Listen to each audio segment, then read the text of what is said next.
చిన్న మాట దేవుని యొక్క లేఖనంలో నుంచి మనం చూసి త్వరగా ఆరాధన క్రమంలో ముందుకు సాగుదాం. యాకోబు రాసినటువంటి పత్రిక 1వ అధ్యాయము 27వ వచనము మనం చదువుకుందాం. తండ్రి అయిన దేవుని ఎదుట పవిత్రమును నిష్కలంకమునైన భక్తి ఏదనగా దిక్కులేని పిల్లలను, విధవరాండ్రను వారి ఇబ్బందిలో పరామర్శించుటయు, ఇహలోక మాలిన్యము తనకంటకుండా తన్ను తాను కాపాడుకొనుటయనే. ప్రార్థన చేసుకుందాం. స్తోత్రము మా కన్న తండ్రి, మా రాజా, మా ప్రభువ, అద్భుతకరుడా, ఆశ్చర్యకరుడా, ప్రేమమయుడా, నీ కృప, నీ ప్రేమ, నీ వాత్సల్యము మా ఎడల ఎంత హెచ్చుగా ఉన్నదో మీరు మాకు మరొకసారి జ్ఞాపకం చేశారు.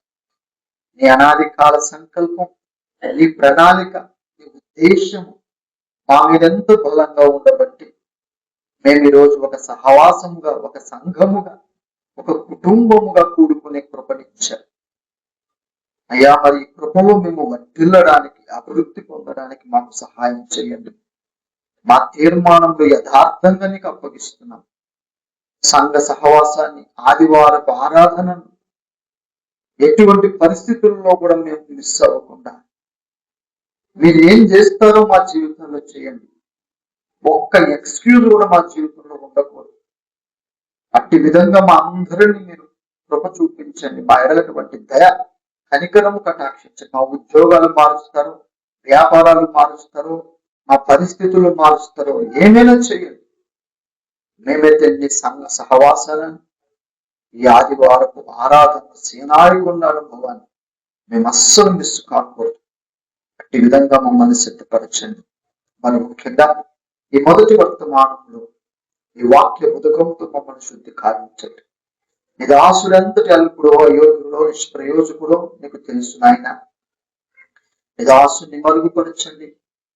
నీ పరిశుద్ధాత్మాగ్ని చేత అయా దహించి వేసి, పుటము వేసి, ప్రతి పాపమును కడిగి, లోపమును కడిగి, బలహీనతను కడిగి మాతో మీరు మాట్లాడండి. మాకు మీరు కనబడండి. యేసుక్రీస్తు ప్రభు నామమున బ్రతిమాలుచున్నాము పరమ తండ్రి, ఆమేన్. దేవుని యందు అత్యంత పిల్లరా, యాకోబు రాసినటువంటి ఈ పత్రిక 1వ అధ్యాయము ఈ చివరి వచనాన్ని మనము ఆలోచన చేసినట్లయితే, యాకోబు భక్తుడు ఒక ప్రాముఖ్యమైనటువంటి విషయాన్ని ఇక్కడ తెలియజేస్తూ ఉన్నాడు. ఆ విషయం ఏమిటి అంటే, దేవుని ఎదుట పవిత్రము మరియు నిష్కలంకమైన భక్తి. యాకోబు దేని గురించి మాట్లాడుతున్నాడు అంటే, దేవుని ఎదుట పవిత్రమైన భక్తి ఏంటి, దేవుని ఎదుట నిష్కలంకమైన భక్తి ఏంటి. నిష్కలంకము అంటే కలంకము లేనిది, లోపము లేనిది, మరక లేనిది, దేవుడు వేలెత్తి చూపించలేనిది. అటువంటి భక్తి అంటే ఏమిటి అనే దాన్ని యాకోబు భక్తుడు తెలియజేస్తూ ఉన్నాడు. అది ఏమిటో ఎక్స్ప్లెయిన్ చేస్తూ ఉన్నాడు. అది ఏమిటి అంటే 2 విషయాలు ఇక్కడ చెప్తూ ఉన్నాడు. ఒకటి ఏంటంటే, దిక్కులేని పిల్లలను, విధవరాండ్రను వారి ఇబ్బందులలో పరామర్శించుట, ఇది మొదటి పని. రెండవ పని ఏమిటంటే, ఇహలోక మాలిన్యము తనకంటకుండా తన్ను తాను కాపాడుకునిపోయినాయి. 2 పనులు ప్రతి విశ్వాసి చేయాలి. యేసునందు రక్షణ పొంది, బాప్తిస్మము పొంది, యేసే నా స్వరక్షకుడు, యేసే నా తండ్రి, యేసయ్యను నేను అంగీకరించానని చెప్పుకున్న ప్రతి ఒక్కరు, వారు చిన్న విశ్వాసో, పెద్ద విశ్వాసో, సీనియరో, జూనియరో, ఈ రోజు బాప్తిసం తీసుకున్నవాడా, 10 సంవత్సరాల క్రితం బాప్తిసం తీసుకున్నవాడా, ఎవరైనా సరే అందరికీ వర్తిస్తున్న విషయం ఏమిటంటే, ఈ 2 విషయాలు వాడు మీరకూడదు. ఈ 2 విషయాల మీదనే దృష్టి పెట్టాలి. ఇందులో మొదటి భాగము నేను ఇప్పుడు మాట్లాడటం లేదు, రెండవ భాగాన్ని ఇప్పుడు మాట్లాడుతున్నాను. మొదటి భాగాన్ని లాస్ట్ లో మాట్లాడతాను. రెండవ భాగం ఏమన్నాడు? ఇహలోక మాలిన్యము తనకంటకుండా తన్ను తాను కాపాడుకొనుటయే. ఇప్పుడు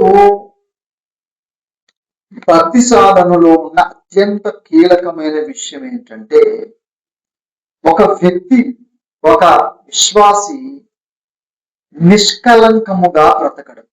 అంటే కలంకము అంటినా సరే అది కరగబడినదిగా, అంటే మరకలు లేని వాడిగా కాపాడుకోవడం లేదా బ్రతకడం. ఇలా బ్రతికే పని దేవుడు తీసుకోవటం లేదు, విశ్వాసికే అప్పగిస్తుంది. ఏమన్నాడు? కాపాడుకొనుటయే. అంటే సెల్ఫ్ గా మనకి దేవుడు చెప్తున్న బోధ. అంటే ఎవరికి వారే నేర్చుకోవలసిన విద్య, ఎవరికి వారే అభ్యసించవలసిన విద్య, ఎవరికి వారే తర్ఫీదు చేయబడవలసినటువంటి విద్య అనేది ఒకటి ఉంది. అదేంటంటే తన్ను తాను కాపాడుకుంటా. దేవుడి చేత కాపాడబడుట అన్నాడా? దేవునికి అప్పగించుట అన్నాడా? ఏమన్నాడు అక్కడ? కాపాడు. అంటే వాడికి వాడే చేయగలడనే కదా మీనింగ్. లేఖనము నిరర్థకము కాదు కదా. అంటే మనకి చేయగలిగిన పనే కదా దేవుడు చెప్తాడు. మనము చెయ్యలేని పని దేవుడు చెప్తాడా? మనము చెయ్యలేని పని దేవుడు చెప్పడు. అందుచేతనే మీ పాపాలు మీరు కడుక్కోండి అని చెప్పలేదు, మీ పాపాలకి ప్రాయశ్చిత్తం మీరు చేయండి అని చెప్పలేదు. కనుకనే దేవుడు మీరు చెయ్యలేరు గనకనే మీ పాపములకు ప్రాయశ్చిత్తం ఎవరు చేశారు? యేసునాథుడు చేశాడు. మీ పాపాలు కడిగే పని ఎవరు చేశారు? యేసునాథుడు చేశాడు. మీ పాపములకు మూల్యం ఎవరు చెల్లించారు?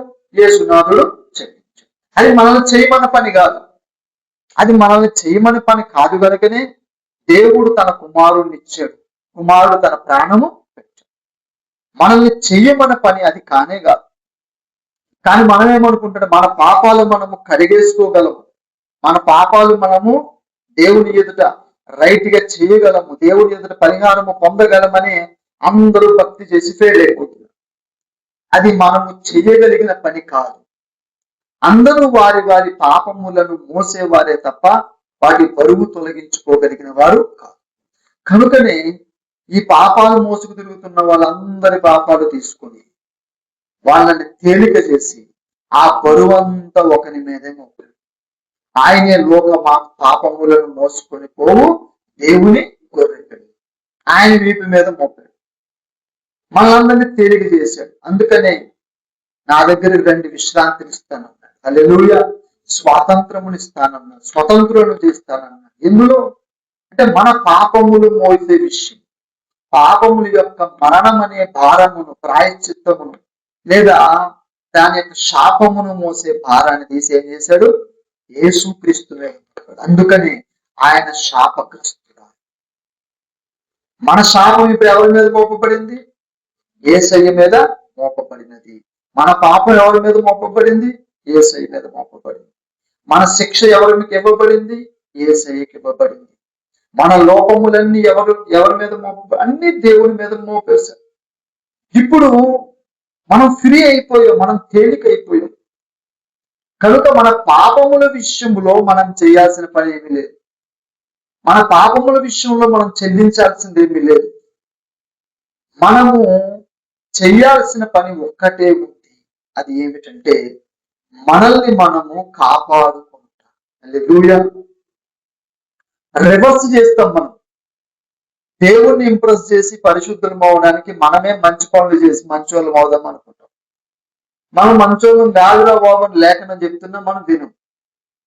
నీతిమంతుడు ఒక్కడును, ఎవరో నీతిమంతుడు కాదు, చెప్తున్నాడు కాదు, వినేవాడు కాదు, ఎవడు నీతిమంతుడు కాదు. కనుకనే మనందరి కొరకు ఒకడే నీతిమంతుడు సిలువలో బలి మనందరినీ నీతిమంతుడు చేసేసాడు. హల్లెలూయా. అక్కడ మీకు భారం లేదు, అక్కడ మీ ప్రమేయము కూడా లేదు, ఆయన ఒప్పుకుంటే చాలు. కానీ అసలైన పని ఒకటి ఉంది, ఏంటంటే మనల్ని మనము కాపాడుకునే పని ఒకటి పెట్టాడు. ఉదాహరణకు మీరు కొన్ని వచనాలు చూద్దాం.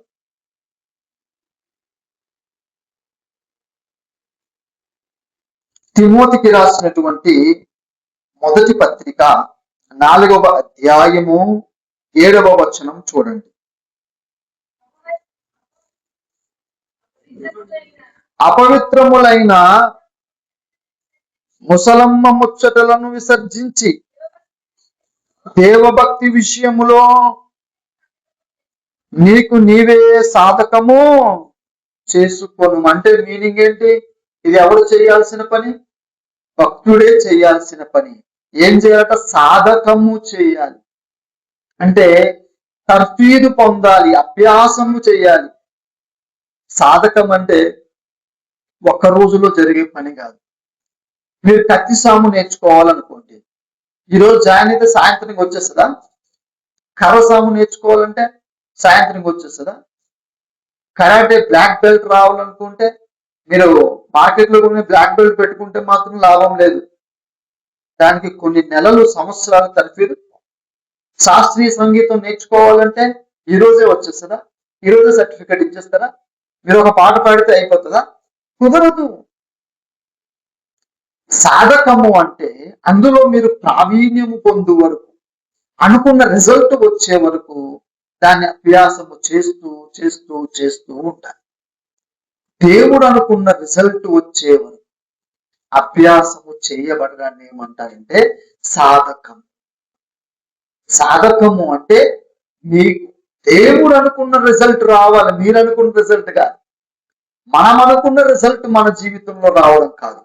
దేవుడు అనుకున్న రిజల్ట్, దేవునికి ప్రీతికరంగా, దేవునికి యోగ్యముగా, దేవునికి నచ్చినట్లుగా మనము సాధకము చేయబడాలి. ఏ విషయంలో? దైవభక్తి విషయం. కనుకనే అది మనకి ఇంపార్టెంట్ అయి ఉన్నది. చూడండి, అలాగనే ఇదే తిమోతికి రాసిన మొదటి పత్రిక 2వ అధ్యాయము 3-4 వచనాలు చూడండి. ఇది మంచిదియు అనుకూలమునదై ఉన్నది, ఆయన మనుషులందరూ రక్షణ పొంది సత్యమును గూర్చిన ఏం కావాలట? అనుభవ జ్ఞానము కలవ. అంటే సత్యము అనేది విషయములో వాళ్ళకి అనుభవముతో కూడిన జ్ఞానము కావాలి. వినిన జ్ఞానము కాదు, చదివిన జ్ఞానము కాదు, సంగ్రహించిన జ్ఞానము కాదు, అనుభవ జ్ఞానము కాదు. మీరు ఇప్పుడు సైకిల్ తొక్కడం నేర్చుకో. సైకిల్ తొక్కడం టీవీలో చూసి 1 గంట సేపు చూసి, యూట్యూబ్ లో ఇంకో 2 గంటలు చూసి, మీ మొబైల్లో కూడా రోజంతా చూస్తే సైకిల్ వస్తుందా? ఎంతమందికి వస్తుంది అట్లా? సైకిల్ తొక్కాలా లేదా? కార్ డ్రైవింగ్ అయినా, బైక్ డ్రైవింగ్ అయినా చూస్తే వస్తుందా? చాలా హై స్కిల్డ్ టీచరే నేర్పిస్తున్నాడు అనుకుందాం. ఇలా ఇలా నడపాలి, అట్లా నడపాలి, ఇది అది ఎంత చేసినా ఏం లేదు. అనుభవ జ్ఞానము అంటే ప్రాక్టికల్ ఎక్స్పీరియన్స్. మీకు మీరుగా సైకిల్ పట్టుకుని నేర్చుకోవాలి, మీకు మీరుగా కారు పట్టుకుని నేర్చుకోవాలి, మీకు మీరుగా బైక్ పట్టుకొని నేర్చుకోవాలి. పడి మళ్ళా లేవాలి, మరలా నడపాలి, మరలా నడపాలి, మరలా నడపాలి. ఒకసారి గోడను గుద్దేయాలి, ఒకసారి మనుషుని గుద్దేయాలి, ఏది పడితే చేస్తారు. అవునా? చిన్నప్పుడు సైకిల్ మీద పడి బ్లడ్ రాకుండా సైకిల్ రాదనేవారు. మోకాలు చెప్పులు పగిలిపోయేవి, అవి పగిలిది రక్తం వస్తేనే నీకు సైకిల్ వస్తుందని. అంటే అలా అంటే భయం పోతుంది కనుక అట్లానే పడి నేర్చుకునేవారు. నీవు అనుభవ జ్ఞానము లేకుండా సత్యాన్ని కూడా నేర్చుకోలేవు. సత్యము జ్ఞానముగా ఉంటే సరిపోదు, అది ఎలా ఉండాలి? అనుభవ జ్ఞానముగా ఉండాలి. ఆ బాధ్యత కూడా ఎవరికి ఉంది? మనకే ఉంది. అన్నాడా లేదా? అలాగనే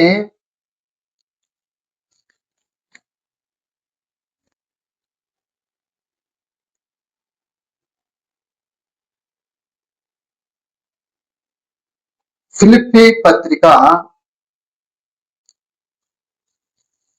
2వ అధ్యాయము 12వ వచనము చూడండి ప్రియులరా. కాగా నా ప్రియులరా, మీరు ఎల్లప్పుడూ ఆ కాక మరి ఎక్కువగా నేను మీతో లేని ఈ కాలమందును భయముతోనూ వణుకుతోనూ మీ సొంత రక్షణను కొనసాగించుకొనుడి. చూసారా, ఇది కూడా ఎవరు చెప్తున్నాడు? విశ్వాసులకే చెప్తున్నాడు. ఇక్కడ కొనసాగించుకొనుడు అన్నాడు, అక్కడ తర్ఫీదు చేయబడాలన్నాడు, అభ్యాసము చేయాలన్నాడు, సత్యము అనుభవ జ్ఞానములో ఉండాలన్నాడు, ముసలమ్మ ముచ్చట్లు విడిచిపెట్టి నీవే దైవభక్తి విషయంలో సాధకము చేయబడాలన్నాడు. అంటే భక్తి సాధనలో ఒక భాగం ఏంటంటే మన మీద కూడా ఉంది. రక్షణ పొందే మొత్తం బాధ్యత ఎవరి మీద ఉంది? యేసయ్య మీద ఉంది. రక్షణలో ఎదిగే బాధ్యత ఇప్పుడు ఎవరి మీద ఉంది? మన మీద. రెండు భాగాలు. రక్షణ పొందడానికి అర్హత, ఎలిజిబిలిటీ ఇచ్చేదేమో యేసయ్య. అంటే స్కూల్లో అడ్మిషన్ ఎవరు సంపాదిస్తున్నారు? దేవుడే సంపాదిస్తున్నాడు. స్కూల్కి ఫీజు ఎవరు కడుతున్నారు? దేవుడే కడుతున్నాడు. పుస్తకాలు ఎవరు కొంటున్నారు? బట్టలు ఎవరు కొంటున్నారు? అన్ని ఆయన కొన్నాడు. ఓకేనా? హైయెస్ట్ ఎడ్యుకేషన్ ఉన్న కేంబ్రిడ్జ్ యూనివర్సిటీలోనే మీకు సీట్ వచ్చింది. అన్నీ ఉన్నాయి, కానీ మీకు చదవలేదు. డిగ్రీ వస్తుందా? చదివే బాధ్యత ఎవరిది? మనది. ఫుడ్ ఆయనే పెడుతున్నాడు, బెడ్ ఆయనే, బుక్స్ ఆయనే, అన్ని ఆయన చూసుకుంటున్నాడు. మిమ్మల్ని ఏం చేయమన్నాడు? చదవమన్నాడు. చదవకపోతే ఫెయిల్ అయిపోతుంది. భక్తి జీవితంలో కూడా దేవుడు ఏం చేస్తున్నాడంటే రక్షణకు కావలసిన అన్ని పనులు దేవుడే చేశాడు. సువార్త మన మీద ప్రకాశించినట్లు చేసింది దేవుడే. అందుకని దేవుణ్ణి తక్కువ చేసిన సువార్త సాక్ష్యము మంచిది కాదు. చాలా మంది సువార్త చెప్పిన వాళ్ళని ఎగ్జామ్ చాలా హైలైట్ చేస్తారు. సువార్త చెప్పిన వాళ్ళని హైలైట్ చేస్తారు, సువార్త జరిగినటువంటి సందర్భాన్ని హైలైట్ చేస్తారు, కానీ దేవుణ్ణి తక్కువ చెప్తారు. అలా చెప్తేనే సాక్ష్యం ఎక్కువ మంది చూస్తారు సార్, లేకపోతే చూడరు, హైలైట్ కాదు అనుకుంటారు. అట్లా కాదు. సువార్తకి సేవకునిదైనా సువార్థికునిదైనా స్వస్థతదైనా వీటన్నిటి కంట్రిబ్యూషన్ 10%. అవి ఉప్పు వేయడానికి వాడిన స్పూన్ లాంటివి. స్పూన్ లేకపోతే కట్టి స్పూన్తో వేస్తాం, స్టీల్ స్పూన్ లేకపోతే కట్టి స్పూన్తో వేస్తాం. కట్టె స్పూన్ కూడా లేదనుకోండి, మీకు బాగా డబ్బులు ఉంటే వెండి స్పూన్తో వేస్తారు, ఇంకా ఎక్కువ డబ్బులు ఉంటే బంగారం స్పూన్తో వేస్తారు. కానీ వంటలో ఏ స్పూన్తో వేసే దాన్ని బట్టి రుచి ఉంటుందా, ఉప్పు వల్ల రుచి వస్తుందా? అవునా కదా? ఇప్పుడు మీరు అందరూ ఏం చేస్తారు? స్పూన్ వల్ల రుచి వస్తుంది అనుకుంటున్నారు. స్పూన్ ఏమీ లేదు, ఏ స్పూన్ లేకపోతే చేతితో వేస్తారు. అవునా కదా? ఆ ఉప్పు వలననే రుచి వచ్చినట్లుగా ప్రభువు వలననే మీరు రక్షణ పొందారు. హల్లెలూయా. పౌలుకి ఎవరు సువార్త చెప్పారు? ఎవరు చెప్పినా వినడు ఆయన. ఆయనకి చెప్పగలిగిన సామర్థ్యం ఉన్నవాడు లేడు, కనుకనే ప్రభువే చెప్పాడు. హల్లెలూయా. దమస్కు మార్గంలో ప్రభువు ఆయనను ఎదుర్కొన్నాడు, సువార్త చెప్పాడు. ఎవరు చెప్పినా వినకపోతే దేవుడే రంగంలో దిగుతాడు. అంటే ఒక వ్యక్తి రక్షణ పొందడానికి ఎవరినైతే నా తండ్రి ఆకర్షించిన వాడే రక్షణ. దేవుని కంట్రిబ్యూషనే ఎక్కువ. ఆధ్యాత్మిక తండ్రి, ఆధ్యాత్మిక తల్లి, ఆధ్యాత్మిక అక్క, ఆధ్యాత్మిక అన్న అని పేర్లు ఎక్కువ హైలైట్ చేసి కూర్చోకండి, ఏం లాభం లేదు. వాళ్ళు మీకు ఉపయోగపడింది ఒక స్పూన్ లాగా మాత్రమే. అసలైన ఆధ్యాత్మిక తండ్రి యేసుక్రీస్తు ప్రభు వాక్యమే మిమ్మల్ని కన్నది. హల్లెలూయా. మిమ్మల్ని కన్నదెవరు? అక్షయ బీజమునికే మీరు పుట్టారన్నాడు. అక్షయ బీజము మిమ్మల్ని కన్నది, మర్చిపోవద్దు. వాక్యమునకు పుట్టారు. వాక్యమునకు పుట్టిన వాళ్ళు వాక్యానికి పుట్టినట్టు బిహేవ్ చేయాలి, మనుషులకు పుట్టినట్టు బిహేవ్ చేయకూడదు. అది లేఖన విరుద్ధమైనటువంటి చర్య. ఎవరికి రావాల్సిన క్రెడిట్ వాళ్ళకి ఇవ్వాలి. ఇక్కడ ఆల్మోస్ట్ ఎక్కువ క్రెడిట్ ఏమో దేవునికి వెళ్ళాలి, వాక్యానికి వెళ్ళాలి. తక్కువ క్రెడిటే స్కూల్కి వెళ్ళాలి. మనమేమో స్కూల్ని హెచ్చిస్తున్నాం, ఉప్పునేమో హెచ్చించటం. స్వార్థ ప్రకాశము మన మీద ప్రకాశించిందట, దానివల్ల రక్షణ పొందాం. అది అపోల్లో చెప్పాడా, పౌలు చెప్పాడా, మరి ఏ ఇతర భక్తుడు చెప్పాడా అన్నది కాదు. దాన్ని నీరు కట్టి ఫలింపచేసేవాడు ఎవరు? దేవుడు. ఆయనను ఘనపరచాలి. ఆయనను ఘనపరిచే సాక్ష్యానికే విలువ. అది పరలోకంలో దొరుకుతుంది, భూమి మీద దొరకదు. భూమి మీద అలాంటి సాక్ష్యం ఎప్పుడు చూడదు. భూమి మీద డ్రామాటిక్ గా మనంతా స్టోరీ చెప్పి చివరిలో చెప్పాలి యేసయ్య నాకు రక్షణ ఇచ్చాడు. అవన్నీ భూమి మీద చెల్లుతాయేమో కానీ దేవుని దగ్గర చెల్లవు.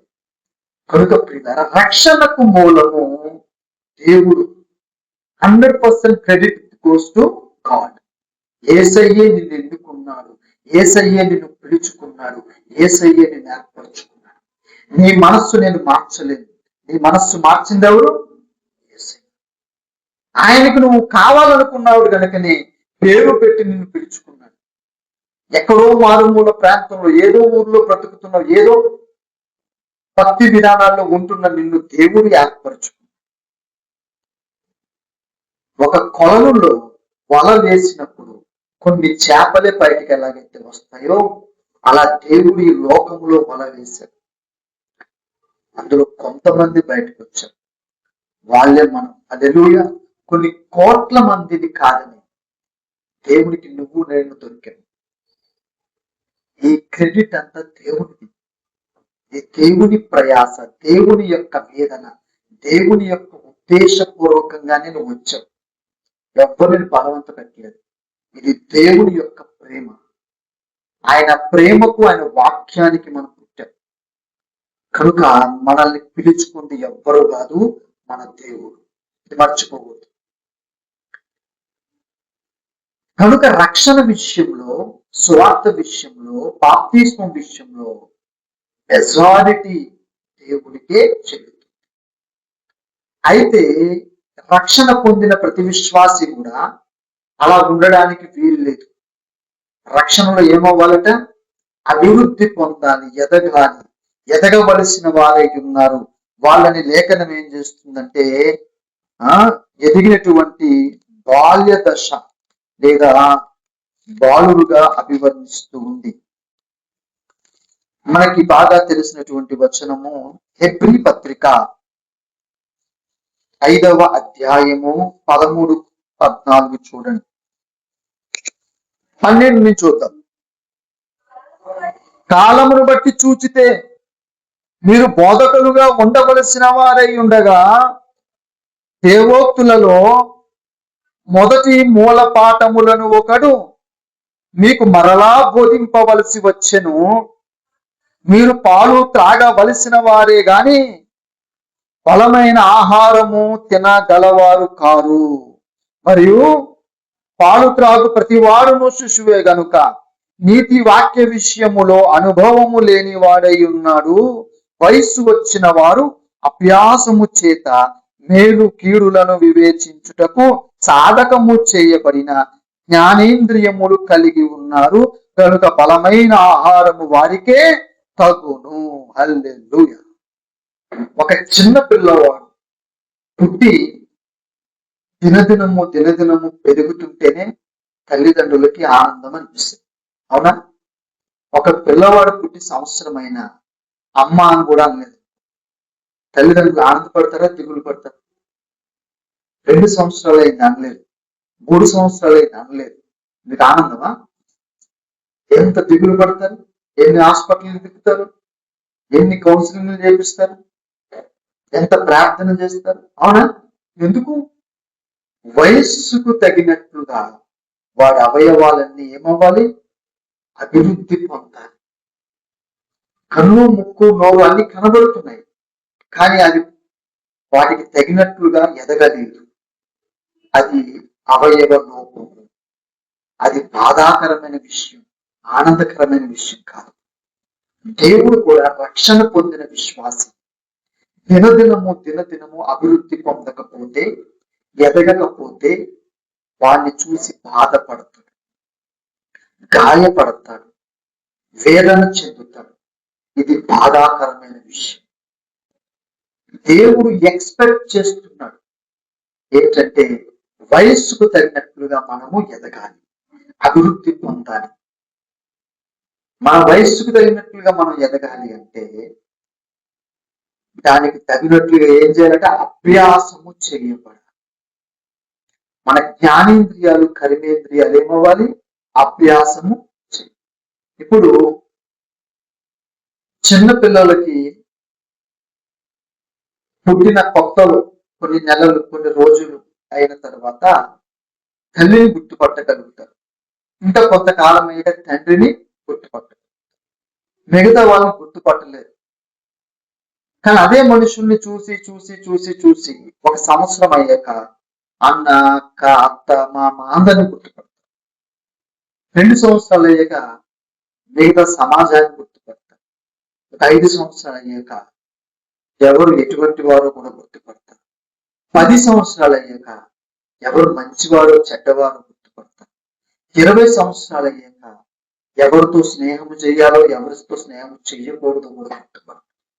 వ్యత్యాసం ఉందా లేదా? అదే మనుష్యులను వయస్సుకు తగినట్లుగా వాళ్ళు గుర్తుపట్టడంలో మార్పు ఉందా లేదా? ఇప్పుడు గుర్తుపట్టడము వేరు, అప్పుడు గుర్తుపట్టడం వేరు. ఇప్పుడు చూడడము వేరు, అప్పుడు చూడడము వేరు. ఇప్పుడు గ్రహించడము వేరు, అప్పుడు గ్రహించడము వేరు. ఎలా వచ్చింది? వివేచన మారుతూ. హల్లెలూయా. పుట్టిన సంవత్సరం నుంచి 20 సంవత్సరాల వరకు నీలో వివేచన మారుతుంది. ఎలా మారుతుంది? ఎలా మారుతుందంటే నీవు చూడడం వల్లే మారుతుంది. ఒకవేళ అదే పిల్లవాడికి పుట్టిన వెంటనే కళ్ళకి గంతలుగా చేశారు, 20 సంవత్సరాలు వచ్చినా వాడు గుర్తుపట్టలేదు. ఎందుకు? వాడు చూడడం మానేశాడు కనుక. హల్లెలూయా. ఆధ్యాత్మిక జీవితంలో మనకున్న అంతరంగిక జ్ఞానేంద్రియాలను కళ్ళు అనేవి ఉంటాయి కదా, ఆ కన్ను కూడా చిన్నప్పటి నుంచి దేవుణ్ణి చూడటం అలవాటు చేసుకోవాలి, వాక్యాన్ని చూడటం అలవాటు చేసుకోవాలి. చూసి చూసి చూసి చూసి కొంతకాలానికి దేవుణ్ణి గుర్తుపట్టడం అలవాటు అవుతుంది, దేవుణ్ణి చూడడం అలవాటు అవుతుంది. అలాగే చూసి చూసి చూసి దేవుడు కాని దానిని చూడడం మానేస్తుంది. హల్లెలూయా. దేవుణ్ణే చూసే కన్నులుగా మారుతాయి. కొంతకాలం దేవుణ్ణి చూస్తే లోకాన్ని చూస్తాయి, దేవుణ్ణి చూస్తే లోకాన్ని చూస్తాయి. కానీ తీవ్రమైన వాంఛతో దేవుణ్ణే చూసి చూసి చూసి వీరిలో ఉన్న వివేచన అభ్యాసము చేయబడి కొంతకాలానికి వీడు ఏ స్టేటస్కి వస్తాడంటే దేవుణ్ణి మాత్రమే చూసి మిగతా వాటన్నిటిని పక్కన పెట్టేసి స్థాయికి. హల్లెలూయా. అదే లోకమును మరిచి దేవుణ్ణి చూసే కన్ను, అది అభ్యాసము చేయబడడం వల్ల వస్తుంది. ఈ స్థితిని ఏమంటాడంటే పౌలు మేలు కీడులను వివేచించే అభ్యాసము చేయబడిన జ్ఞానేంద్రియములు. హల్లెలూయా. ఇది రక్షణలో ఎదగడం, ఇది అభివృద్ధి పొందడం, ఇది మన జీవితంలో రావాల్సిన మార్పు. ఇది రానంత కాలము మనం ఎంత గొప్ప చర్చికి వెళ్ళినా వేస్టే, ఎంత గొప్ప భక్తుల దగ్గర కూర్చున్నా వేస్టే, ఎన్నిసార్లు మనము పరమయుక్తమైన ప్రసంగాలు విన్నా వేస్ట్. కనుకనే పౌలు దీని గురించి చాలా వేదనతో చెప్తున్నాడు. ఇప్పుడు మీ స్టేటస్ ఇది ఉండకూడదు, మీరు పాలు త్రాగవలసిన వారిగా ఉండడం నాకు చాలా బాధాకరంగా ఉంది అని బాధపడుతున్నాడు, వేదన పడుతున్నాడు, వేదనతో రాస్తున్నాడు. కనుక ప్రియులారా, ఈ 2వ భాగము మన మీద ఉంచబడిన భాగం ఏంటంటే మనము రక్షణలో అభివృద్ధి పొందాలి, ఎదగాలి. మనము ఈ రక్షణలో ఎదుగునట్లుగా మనల్ని మనమే పురికొల్పుకోవాలి. హల్లెలూయా. మంచి ఆహారం వండి పెట్టారు, ఓకేనా? మీకు మంచి బిర్యానీ వండారు, మంచి దానికి సాంబారు పెరుగు చట్నీ అన్ని చేసి మీ ముందు పెట్టారు. తినవలసింది ఎవరు? తిన్న తర్వాత మీరు ప్రాపర్గా అరగాల్సింది ఎవరికి? మీరే. మీ శరీరాన్ని ఆరోగ్యంగా ఉంచుకుంటే ఎంత తిన్నా అరుగుతుంది. నోట్లో తిని నవిలి భుజించాల్సిన బాధ్యత మీదే. అంటే దేవుడు అన్ని సమకూరుస్తున్నాడు, కానీ అన్ని నీలో ఉండి చేయమని బలవంత పెట్టాడు. ఆ స్వేచ్ఛ నీకు ఇచ్చాడు. నీవే దాన్ని స్వీకరించాలా లేదా, దాన్ని తీసుకోవాలా లేదా, ఎదగాలా ఎదగకూడదా, ఎక్కడే ఉండాలా కొంచెం ముందుకెళ్ళాలా అనే బాధ్యత నీకు అప్పగించాడు. హల్లెలూయా. అది నువ్వు చేయవలసిన పని. నువ్వు చేయాల్సిన పని ఉంది, లేదు అనుకోవడానికి లేదు. రక్షణ పొందినప్పుడు కూడా సువార్త దేవుడే చెప్తాడు, సువార్త దేవుడే పంపిస్తాడు, లేఖనము దేవుడే ఇచ్చాడు, వాక్య బీజము దేవుడే నాటాడు, విశ్వాసమును దేవుడే నాటాడు. కానీ మారు మనస్సు ఎవరు పొందాలి? మనమే పొందాలి. ప్రార్థన ఎవరు చేయాలి? బాప్తిస్మం ఎవరు పొందాలి? అంటే మన భాగం కూడా ఉంది. అంటే అది ఒక 10%. 90% ఎవరిది ఉంది? ఇప్పుడు ఇక్కడ రివర్స్. రక్షణలో ఎదగడంలో మాత్రం 90% నీదే, 10% దేవుడు. కోరిక ఎవరికి ఉంటుంది? తపన, కోరిక, వేదన, ఆ జిజ్ఞాస మనకే ఉండాలి. ప్రయత్నం ఎవరు చేయాలి? మనమే చేయాలి. ఎన్నిసార్లు పడినా ఎవరు లేగాలి? మనమే లేగాలి. అప్పుడు దేవుడు సహాయం చేస్తాడు. ఏమి చేయకుండా 10 సంవత్సరాల వరకు అలాగే ఉంది. ఏం ఎదగలేదు ప్రభు, వాళ్ళు ఎదిగిపోయారు, వీళ్ళు ఎదిగిపోయారు, వాడు మారిపోయాడు, వీడు మారిపోయాడు, నేనేం నేర్చుకోలేదు, నేనేం చేయలేదు, నాకు వేస్ట్ పిల్లలు అని ఎంత ఏడ్చినా లాభం లేదు. నీవు చెయ్యవలసినది చెయ్యకుండా నువ్వెంత బాధపడినా లాభము లేదు. ఉండదా? ఇదే చెప్పండి. 10th క్లాస్ ఫెయిల్ అయిపోయాడు, ఒకడు IAS ఆఫీసర్ అయ్యాడని వాడిని చూసి ఏడుస్తా ఉన్నాడు. ఏమైనా లాభం ఉందా? లాభం ఉంటుందా? ఎన్నిసార్లు ఏడిస్తే లాభం ఉంటుంది? చెప్పండి మీరు. ఎన్నిసార్లు ఏడిసిన లాభం ఉండదు. 10 సంవత్సరాలు ఏడుతావు, IAS అయిపోతావా? నువ్వు చేయాల్సిన పని ఏంటి? 10th క్లాస్ సరిగా పాస్ అయ్యి ఉండాలి ఫస్ట్. ఆ తర్వాత నువ్వు మిగతా చదువు జరిగేది. నువ్వు 10th క్లాస్ ఫెయిల్ అయ్యావు, దేవుడు నీకు పుస్తకాలు ఫీజు కట్టాడు, స్కూల్లో జాయిన్ చేశాడు, మంచి టీచర్లు పెట్టాడు, అన్ని వసతులు కల్పించి నువ్వు 10th క్లాస్ ఫెయిల్ అయ్యి ఎవరో IAS అధికారి అయ్యాడు కదా అని వాడిని చూసి ఏడుస్తున్నావు. వాళ్ళకి అవ్వలేదని రోజు దిగులుగా డిప్రెషన్లోకి వెళ్ళిపోయి నేను మారలేదు మారము. ఎందుకంటే నీకు అప్పగించిన పని నీవు చెయ్యలేదు కనుక ఈ నేరము నీ మీద మోపవలసి ఉంది అన్నాడు.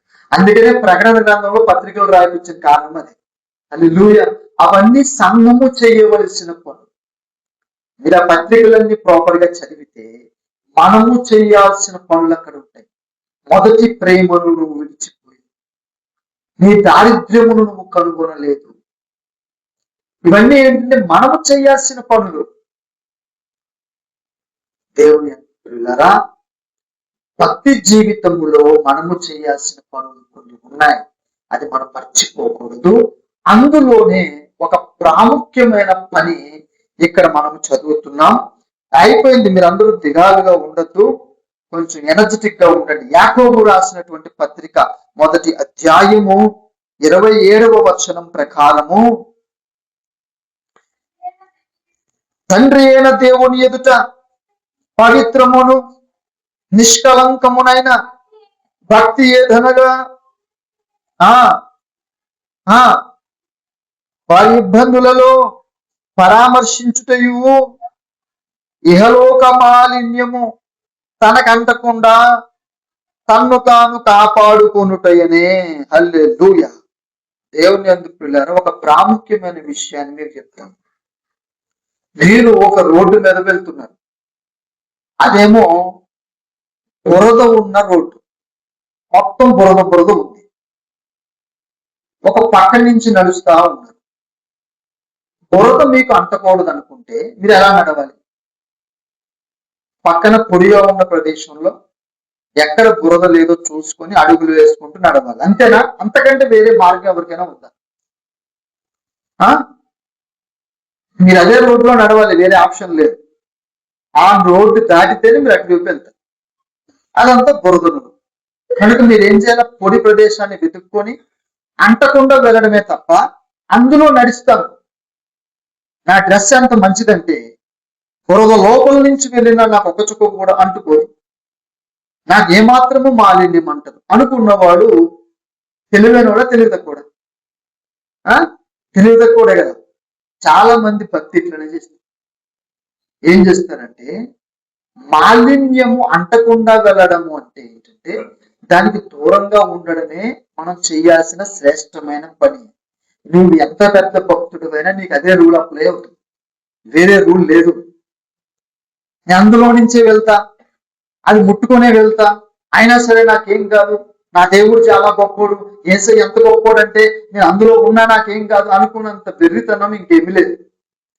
దేవుడు చెప్తున్న రూల్ నెంబర్ 1 ఏంటంటే మాలిన్యం అంటకూడదంటే దానికి దూరముగా వెళ్ళాలి, అంతే, ఇంకేం రూల్ లేదు. హల్లెలూయా. కాపాడుకొనుటయే. నిన్ను పాడు చేసేది ఏదైతే ఉందో అది నీకు తెలియాలి. జాగ్రత్తగా వినండి. అందరినీ అన్ని పాడు చేయవు, అందరినీ అన్ని పాడు చేయవు.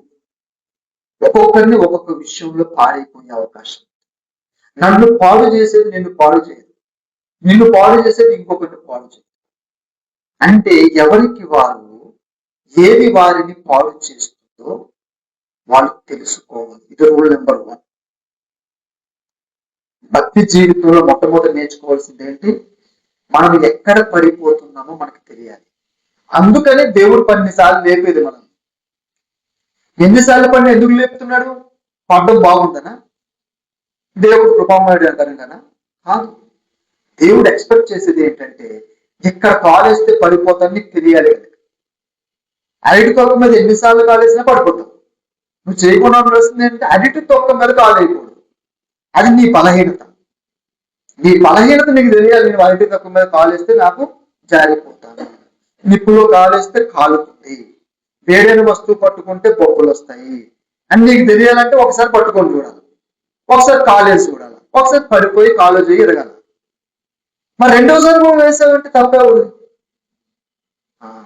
దేవుడు నీకు చెప్తున్న లెసన్ ఏంటంటే నీవు అందులో నిలబడలేవు, కనుక నెక్స్ట్ టైం నువ్వు ఆ మార్గంలో అలా వెళ్ళద్దు అని చెప్తున్నాడు.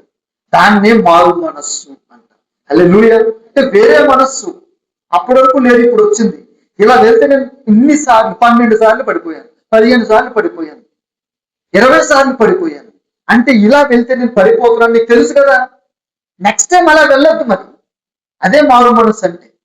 మనలో ఈడేం చేస్తాడంటే నేను చాలా ప్రార్థన చేశాను, చాలా బైబిల్ చదివాను, ఇది వరకటి కంటే ఎక్కువ నేను తెలుసుకున్నాను, నేను చాలా హోలీ, చాలా పరిశుద్ధుని, నాకు చాలా బలం వచ్చేసింది, చాలా రెసిస్టెన్స్ పవర్ వచ్చిందని చెప్పి ఈసారి మళ్ళీ టెస్ట్ చేస్తారు ఐదు తొక్క మీద కాలేయడానికి.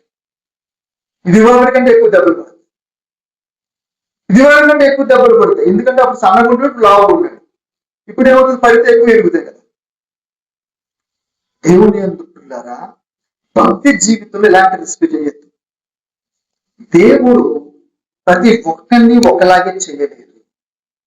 మన వంశ పారంపర్యంగా, మన జీన్స్ ప్రకారం కానీ, మన పెరిగిన పరిస్థితులు కానీ, మనకున్న జ్ఞానము కానీ, మనకున్నటువంటి బలహీనతల వల్ల కానీ మనము కొన్నిటిని తట్టుకోగలము, కొన్నిటిని తట్టుకోగలం.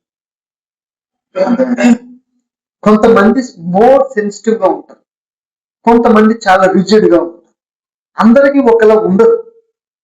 కనుక ఎవరు ఎక్కడ భక్తి జీవితంలో పాడైపోయే అవకాశం ఉందో వాళ్ళని దేవుడు తెలియజేస్తాడు. అదే మారు మనస్సు.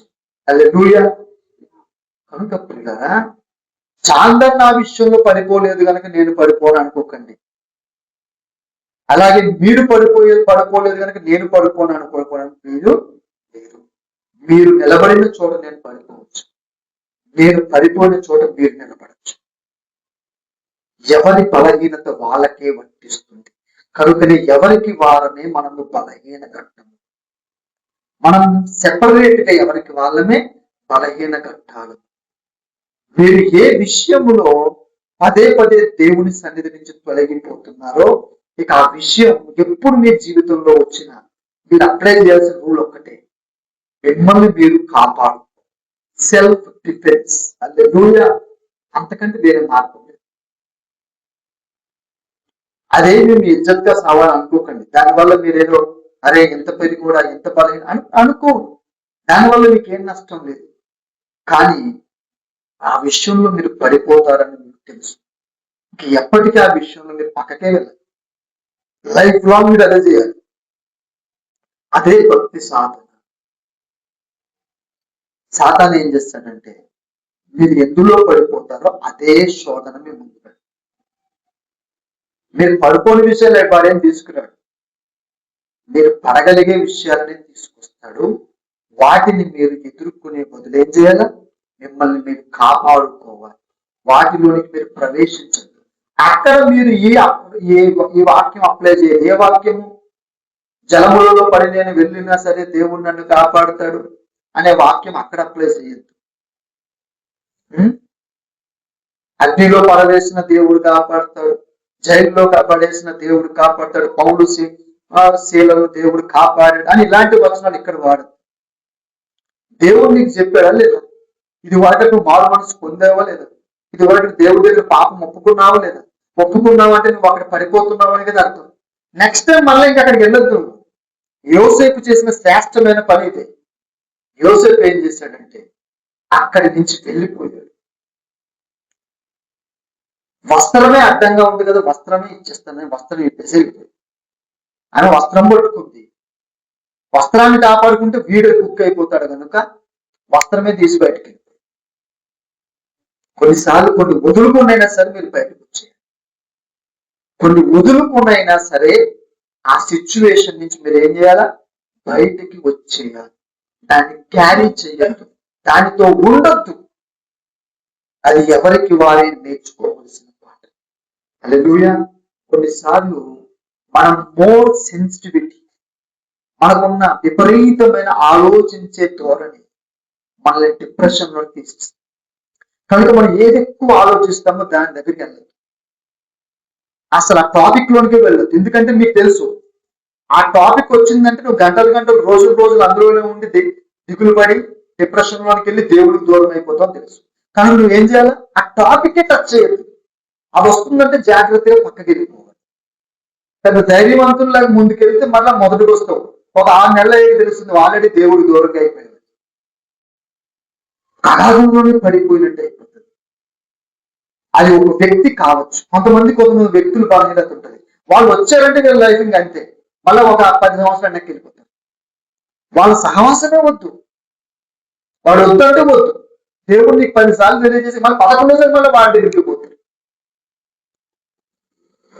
వెళ్ళొద్దు. అది వ్యక్తి అయినా, సందర్భం అయినా, స్థితి అయినా, పరిస్థితి అయినా, ఒక మనిషి అయినా, ఒక ఆలోచన అయినా నీకు దేవుడు చూపించమంటాడు. దేవుడు క్లియర్ గా చెప్తున్న మాట, ప్రతి ఒక్కరితో చెప్తున్న మాట, మీకు చూపించాడు. ఇది నిజం. మీరు ఎందులో తప్పించుకోవడానికి వీలు. మీరు ఎందులో పడిపోతారో మీకు తెలుసు. తెలియని వాళ్ళు ఎవరికి లేదు. మీరు ఎందులో దేవునికి దూరం అయిపోతారో మీకు తెలుసు. దేని వలన దేవునికి అటాచ్ అవ్వలేకపోతున్నారో మీకు తెలుసు. అది ఎప్పటికీ మీ దగ్గరికి రాకుండా మీరే జాగ్రత్త పడాలి. అది రిపీట్ కాకూడదు. ఆ సిచ్యువేషన్ మళ్ళీ రిపీట్ అయినా మీరే దూరం అయిపోవాలి. దాన్నే ఏమంటాడంటే ఇహలోక మాలిన్యము మీకు అంటకుండా మిమ్మల్ని మీరే కాపాడుకుంటా. సెల్ఫ్ ప్రొటెక్షన్ అనేది చాలా ఇంపార్టెంట్. సెల్ఫ్ ప్రొటెక్షన్ అనేది ఆధ్యాత్మిక జీవితంలో కంపల్సరీగా ఉండాలి. అప్పుడే దేవుడు మీకు సహాయం చేస్తారు. మీకు మీరు తప్పించుకో, మీకు మీరు ప్రయత్నం చేయరు, మీకు మీరు ప్రతిఘటించరు. ఏమి చేయకుండా దేవుడు సాయం చేయలేదు. అలా పాపం జరుగుతున్నప్పుడు దేవుడు తెలుసు కదా, దేవుడే ఆపండొచ్చు కదా. ఆపలేదంటే యాక్సెప్ట్ చేసి ఉండొచ్చు. అలా చేయడమే దేవుడు చెప్తున్నా అనుకుంటారు చాలా మంది. అదంతా నాన్ సెన్స్. దేవుడికి ఏ పాపము ఇష్టం ఉండదు. పాపము చేయడం దేవుడు ఎప్పటికీ సహించు. మనం ఒక పాపములో ఉన్నాము అంటే మన సెల్ఫ్ విల్ తోనే ఉన్నాం. అందులో దేవుడి ప్రమేయం లేదు. దేవుడిని అనవసరం కాబట్టి కొన్ని చేయవద్దు. దేవుడే నీకు వదిలేయమన్నప్పుడు వదిలేయాలి, పక్కకి వెళ్ళమన్నప్పుడు వెళ్ళాలి, దారి మరల్చుకోమన్నప్పుడు మరల్చుకోవాలి. అది భక్తి నేర్చుకునే ప్రక్రియ అంటున్నాడు. అదేంటట? భక్తి నేర్చుకునే ప్రక్రియ అంటే దేవుడు చెప్తున్న మాట ఏంటంటే తప్పించుకోవడము కూడా భక్తి సాధనే. హల్లెలూయా. మనకి లోకం నేర్పుతున్న పాఠం ఏంటంటే తప్పించుకునేవాడు పిరికోడు, తప్పించుకునేవాడికి ధైర్యం లేదు, తప్పించుకునేవాడు బలవంతుడు కాదు అని లోకం నేర్పుతుంది. కానీ లేఖనం ఏం నేర్పుతుందంటే పాపము విషయంలో మీరు ఏం చేయాలా? తప్పించుకో. దేవుడు మీకు ఏది బలహీనత అంటున్నాడు. కొంతమందికి ఈ ఊరికే కోపం వస్తుంది. ఎంత కోపం వస్తుందంటే వాళ్ళు మిగతా జీవితంలో ఎంత మంచిగా ఉంటారో ఆ ఒక్క నిమిషం పోకుండా అంత చెడ్డలో అయిపోతారు. మొత్తం వాళ్ళకున్న పేరంతా పోతుంది. 99 మంచి పనులు చేస్తారు, ఒక్క చెడ్డ పనితో ఆ 99 మంచి పనులు పోతాయి. ఆ రోజుతో వాడే విలన్ అయిపోతాడు. అప్పటి వరకు హీరో. అవునా కదా? మీరేం చేయాలంటే ఆ ఒక్క పని ఆపేయాలి. ఆ ఒక్క పని ఆపేయాలి. ఏంటంటే మీకు ఏది కోపము తెప్పిస్తుందో, ఏ సిచ్యువేషన్ లో మీకు కోపం వస్తుందో, ఏ సిచ్యువేషన్ లో మీరు బ్యాడ్ అయిపోతారో ఏం చేయాలి? అక్కడి నుంచి పక్కకు పోవాలి, డైరెక్ట్ ఫేస్ చేయదు. అందుకని కొంతమంది భక్తులు ఏం చేస్తారంటే కోపం వస్తే ఇంట్లో బయటకు వెళ్ళిపోతారు. ఒక గంట పోయాక, రోజు పోయాక బయటకు వస్తారు. ఎందుకు? పాపం వాళ్ళకి తెలుసు అక్కడ ఉంటే ఏమవుతుందో. వీళ్ళకేమో అర్థం కాదు. నేను మాట్లాడుతుంటే బయటకు పోయాడు అనుకుంటాను. వాళ్ళు లేఖన ప్రకారమే ప్రవర్తిస్తున్నారు. ఆ సమయములో నీవు ఏ విషయంలో అయితే సెల్ఫ్ కంట్రోల్ దాటిపోతావో నీకు తెలుసు. దాన్ని అవాయిడ్ చేయాలి, దాన్ని ఫేస్ చేయకూడదు. అది చెప్తున్నాడు దేవుడు. చూడండి, ఆ పై వచనాల్లో మీకు ఒక 3 వచనాలు చూపిస్తాను. యాకోబు రాసిన పత్రిక 1వ అధ్యాయము 19వ వచనం చూడండి. నా ప్రియ సహోదరులారా, కనుక ప్రతి మనుష్యుడు వినుటకు వేగిరపడువాడును, మాటలాడుటకు నిదానించువాడును, కోపించుటకు నిదానించువాడునై ఉండవలెను. హల్లెలూయా. 3 విషయాలు చెప్పాడు. 2 చోట్లేమో నిదానంగా ఉండాలి, ఒక చోటే వేగిరపడాలి. మనం జస్ట్ రివర్స్ ఉంటాం. వినుటకు మనము వేగిరపడతామని నిదానిస్తాం. ఎందుకంటే ముందు మనం మాట్లాడాలి. ఫస్ట్ నేను మాట్లాడి అంటాం. నేను చెప్పేది విను ఫస్ట్. నేను చెప్పేది వింటావు వినవా? గొడవ అంతా ఎక్కడ వస్తుందంటే చెప్పేది వినకపోవడం వల్ల వస్తుంది. నేను చెప్పేది ఫస్ట్ నువ్వు విను, నేను చెప్పేది నేను ఫస్ట్ వినాలి.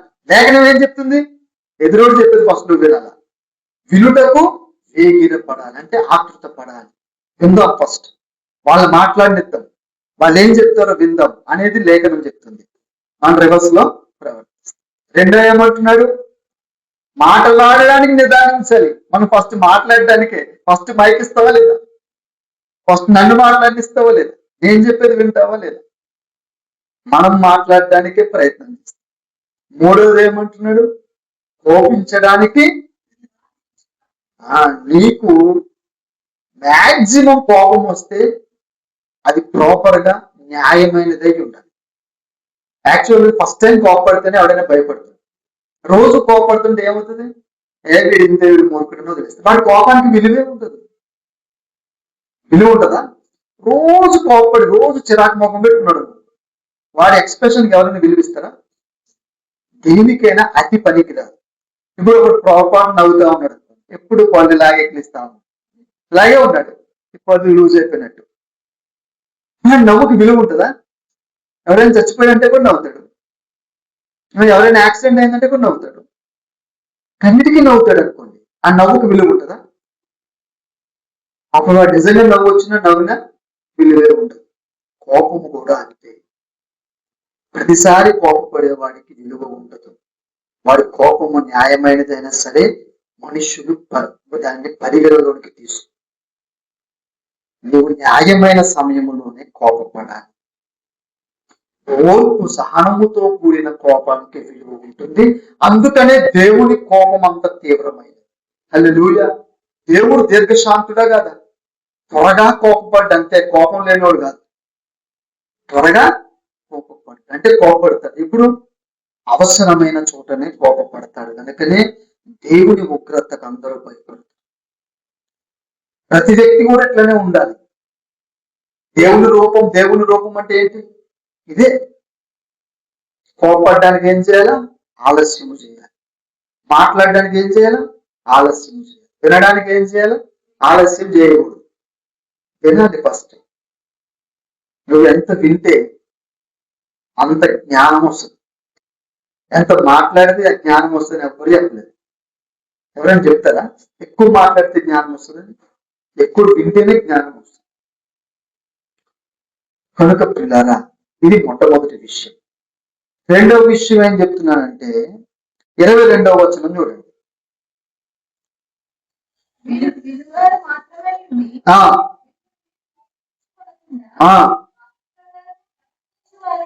హల్లెలూయా. ఇందాక ఏం చెప్పాడు? వినువారుగా ఉండాలన్నాడు.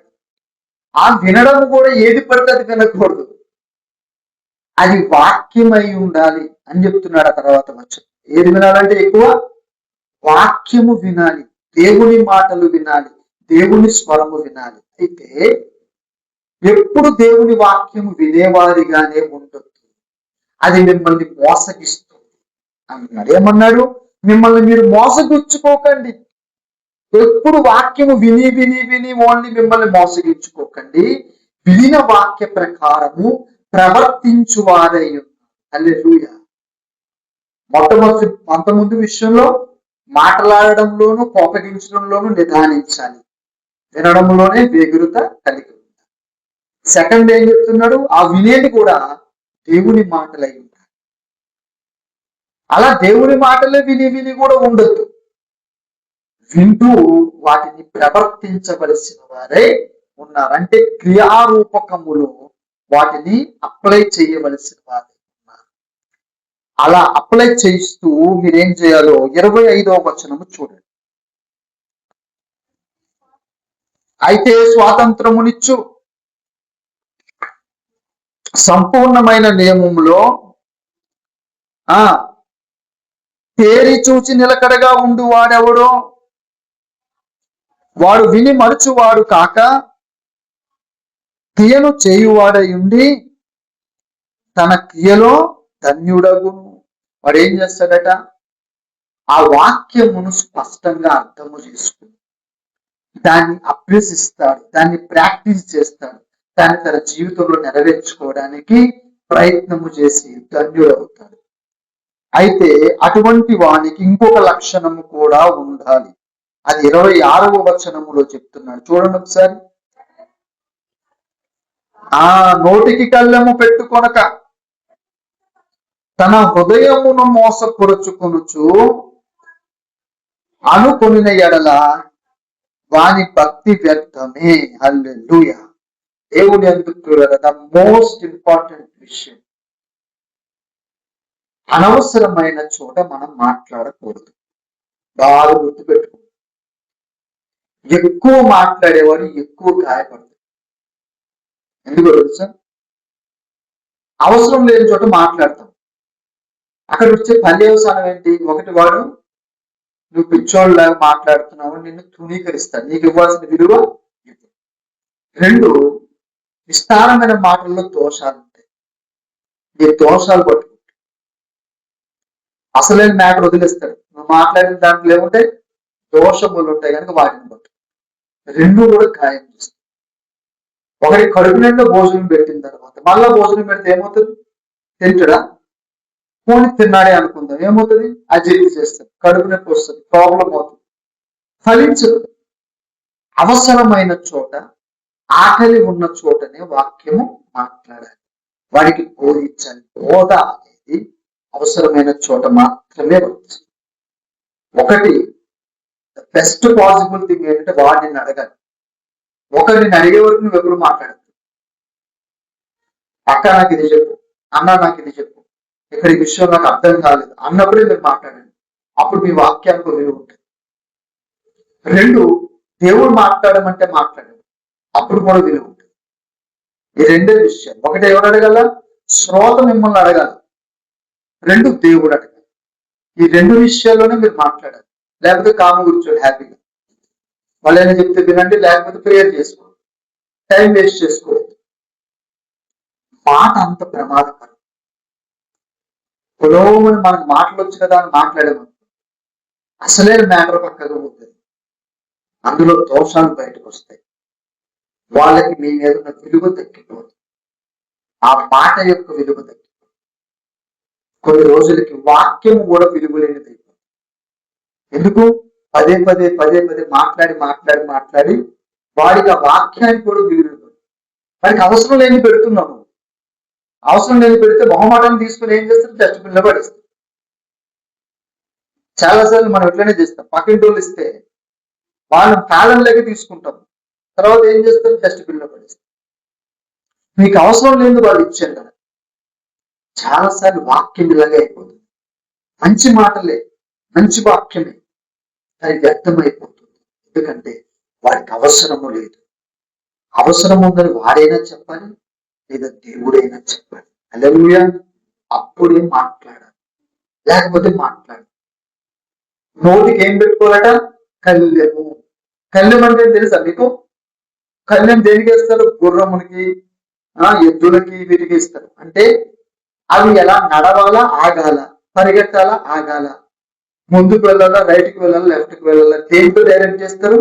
కళ్ళెముతోనే డైరెక్ట్ చేస్తారు. అంటే కళ్ళెము నిర్దేశిస్తుంది అది వెళ్ళాలా, వెళ్ళకూడదా, ఆగాల, ఆగకూడదా. అలాగే